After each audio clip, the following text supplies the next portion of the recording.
Albion Online is an MMO with a medieval setting. It has a lot of sandbox style gameplay to it and territorial warfare.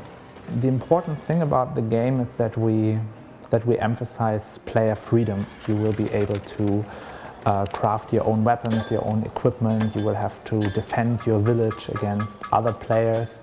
You will be able to conquer other players' villages. It is very important for Albion Online that it's not a single-player game, but it's really a multiplayer game where you have to play with other people, you have to socialize with other people, and you have to work together as a group. Otherwise, you will not be able to succeed. You can gather resources in lots of different areas and fields. You can build your own cities. You can develop your own political systems. You will be able to work as a mercenary maybe, or work as a craftsman, or as a trader, or basically everything you want to be. Our game will be available for Mac, Linux, Windows, but also for Android and iOS tablets. In the office I have a powerful PC, so maybe I want to play with that.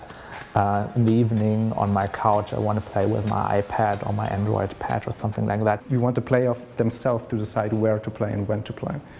It was pretty clear that we have to do something different, like coming up with something very clean, something which you can easily read from the distance. The only way of to support the style and to make sure that the audience can read all the characters and all the details in the game was to massively overdo the style by going into cartoon a little bit, or into extremes in the shapes and in the colors and everything.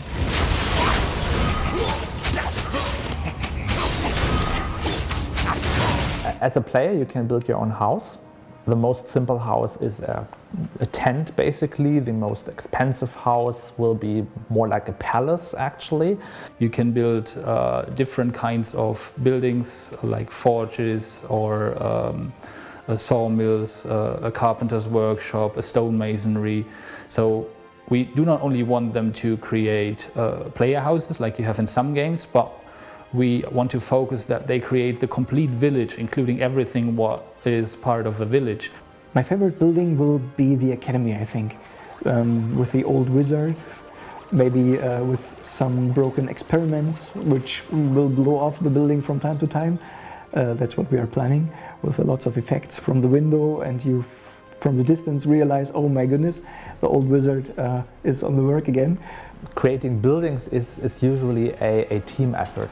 More simple buildings you can make yourself. You can build your own tent probably, but if you want to build a larger fortress or something, you will need the help of other players. We have a complete industry and variety of different buildings. Overall in Albion Online we have 50 different buildings and still implementing more day by day.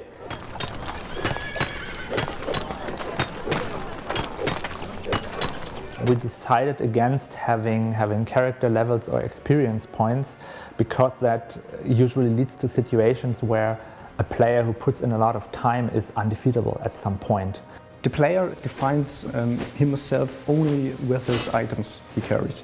So when you want to play a mage or when you want to play a warrior, you choose the items that fits your character and your play style.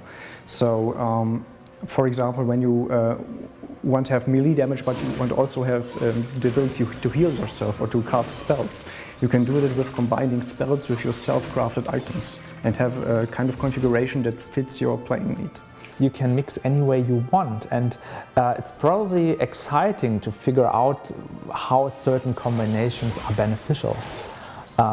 It may even make sense to combine the wizard head with the battle axe. So we want players to experiment with that, to figure out what set of equipment supports their playing style. You have 6 to 8 items you can wear, like weapons and armor, that configure your whole configuration you want to have for your playing style.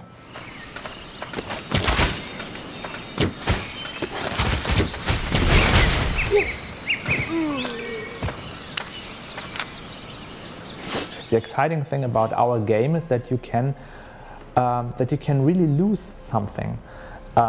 being killed actually means you lose your equipment. So that really sucks.